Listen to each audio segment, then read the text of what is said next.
Please don't scroll. Just give me 3 minutes. This is a very important message. আসসালামু আলাইকুম ওয়া রাহমাতুল্লাহ। হ্যাঁ, আমি আপনাকেই বলছি, প্রিয় বন্ধুগণ। আমি একটি গুরুত্বপূর্ণ কথা আপনাদের মাঝে এই মুহূর্তে বলতে চাচ্ছি। যদি একটু সময় থাকে, অল্প একটু সময় আমাকে দেবেন। বিষয়টি আমি খলিফাতুল মুসলিমিন হযরত আবু বকর সিদ্দিক রাদিয়াল্লাহু তাআলা আনহুর জীবন আদর্শ থেকে সামান্য করে একটু বলে এরপরে আমি মেসেজটি দিচ্ছি। প্রিয় বন্ধুগণ আমার, আপনারা জানেন রাসূলুল্লাহ সাল্লাল্লাহু আলাইহি ওয়াসাল্লামের ইন্তিকালের পরে হযরত আবু বকর সিদ্দিক রাদিয়াল্লাহু তাআলা তিনি হচ্ছেন ইসলামের প্রথম খলিফা। হযরত আবু বকর সিদ্দিক রাদিয়াল্লাহু তাআলা উনি ওনার খেলাফতকালে রাতের বেলায় জনগণের খোঁজ খবর নেওয়ার জন্য রাস্তায় বেরিয়ে পড়তেন। কিন্তু ওনার আদর্শ ছিল রাত্রিবেলায় কোনো দিন উনি জুতা পায়ে দিতেন না। একদিন হযরত ওমর রাদিয়াল্লাহু তাআলা আনহুর সঙ্গে রাস্তায় সাক্ষাৎ হলো। হযরত ওমর রাদিয়াল্লাহু তাআলা হযরত আবু বকর সিদ্দিক রাদিয়াল্লাহু তাআলা আনহুকে দেখে কান্না করে ফেললেন। হযরত আবু বকর সিদ্দিক রাদিয়াল্লাহু তাআলা বললেন, ওমর, তুমি কাঁদতেছো কেন?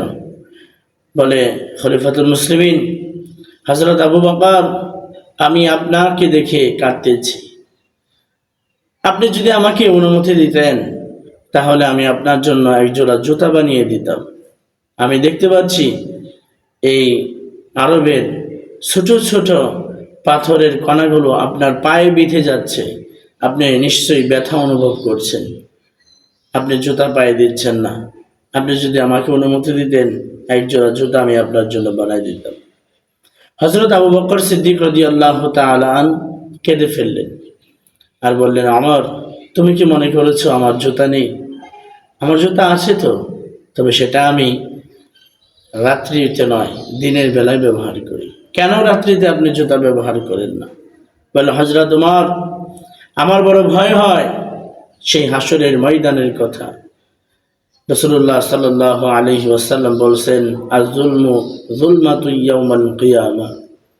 জুলুম তো এমন একটা অন্যায় যে অন্যায়টা অর্থাৎ এই জুলুমটা কিয়ামতের ময়দানে আমার তোমার জন্য ভয়াবহ অন্ধকারে রূপান্তরিত হবে, যার কারণে আমি এই জুতা পায়ে দিই না। হযরত ওমর রাদিয়াল্লাহু তাআলা বললেন যে, ভাই, এই কথাটাকে আমাকে বুঝাই বলেন। বলে, দেখো, রাত্রিবেলায় আমি যদি জুতা পায়ে দিয়ে হাঁটি আর এই জুতার শব্দে যদি কারো ঘুম ভেঙে যায় আর হাসরের ময়দানে যদি আমাকে আল্লাহর কাঠগড়ায় দাঁড় করাই দিয়া এরপরে আমার নামে নালিশ জারি করে যায়, আল্লাহ, খলিফাতুল মুসলিমিন হিসাবে হযরত আবু বকরকে তুমি খেলাফতের দায়িত্ব অর্পণ করেছিলে।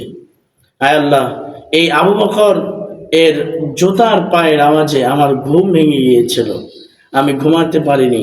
এভাবে যদি আল্লাহর দরবারে আমার ব্যাপারে নালিশ করে দেয় তাহলে আমার আর কোনো জবাব থাকবে না, যার কারণে আমি জুতা পায়ে দিই না। প্রিয় বন্ধুগণ আমার, এই ঘটনাটাই শুধু বলা আমার উদ্দেশ্য ছিল না। আমার উদ্দেশ্য ছিল তাদেরকে একটি মেসেজ দেওয়ার জন্য, যারা রাত্রি জেগে ফুটবল প্রেমী অর্থাৎ বিশ্বকাপ প্রেমী যারা আছেন, আপনারা বিভিন্ন দলকে সাপোর্ট করেন, যাদের সাথে ইসলামের কোনো ন্যূনতম সম্পর্ক থাকতে পারে না। একটা মুসলমানের সাপোর্ট তো দূরের কথা, তো তাদের সাথে কোনো সম্পর্কই থাকতে পারে না। আত্মিক সম্পর্ক, ভালোবাসার সম্পর্ক, এটা থাকতে পারে না। আমি সেদিকে কথা বলবো না, এটা আপনার বিবেক। আল্লাহ তাআলা ফাআলহামাহা ফুজুরাহা ওয়া তাকওয়াহা ক্বাদ আফলাহা মান যাক্কাহা ওয়া ক্বাদ খাবা মান দাসসাহা। আপনাকে ইচ্ছা শক্তি দিয়েছে, দুইটা রাস্তা দিয়েছেন, ভালো মন্দ, এটা বিচার করার জায়গা আপনাকে আল্লাহ তাআলা দিয়েছেন বা আপনার জন্য রেখেছেন। কিন্তু আমার কথা হচ্ছে, এই যে রাত্রিবেলা আপনারা জেগে হই হুল্লা করে একটা গোল হলে চিল্লা ফাল্লা শুরু করে দেন, এতে কত মানুষের কষ্ট হয় আপনি জানেন। বাজি ফোটান, আতশবাতি এভাবে জ্বালান, যেটা ঠাস ঠাস শব্দ হয়, মানুষের ঘুম ভেঙে যায়, আতঙ্কের মধ্যে পড়ে যায় কিছু মানুষ। সব মানুষ কিন্তু আপনাদের মতো এরকম আপনার ফুটবল প্রেমী না, এরা রাত্রে জেগে খেলা দেখে না। অনেক মানুষ আছে আগে আগে একটু ঘুমিয়ে ফজরের নামাজে ওঠে, তার চাইতেও আগে কেউ উঠে আল্লাহর দরবারে সেজদা দেওয়ার জন্য। অথবা অসুস্থ মানুষ আছে, এই যে তাদেরকে আপনি কষ্ট দিচ্ছেন। আমি বিশেষ করে আমি নিজে আতঙ্কে পড়ে গিয়েছিলাম। এই যে গত রাত্রে হঠাৎ করে আমি ঘুম থেকে জাগ্রত হয়ে গেছি, কী ব্যাপার এত হইচই হচ্ছে কেন? আমি উঠে দেখি যে ভাবলাম যে দেখি কার কোনো সমস্যা হলো কিনা, বেরিয়ে দেখি না, বাচ্চারা বা মুরব্বীরা এভাবে দল বেঁধে রাত 1:30 বাজে বা 1টার একটু উপরে এভাবে খেলা দেখতেছে। তো এই যে হই হুল্লা করলেন, আমার ঘুম ভেঙে গেল। তা আমি তখন মনে করলাম কত মানুষের ঘুম না যেন ভাঙছে। এই যে প্রিয় ভাইয়েরা আমার, মানুষকে আপনারা কষ্ট দিচ্ছেন, এটা থেকে একটু বিরত থাকবেন।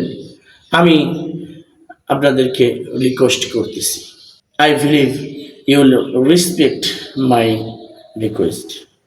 Thank you. আসসালামু আলাইকুম ওয়া রাহমাতুল্লাহ।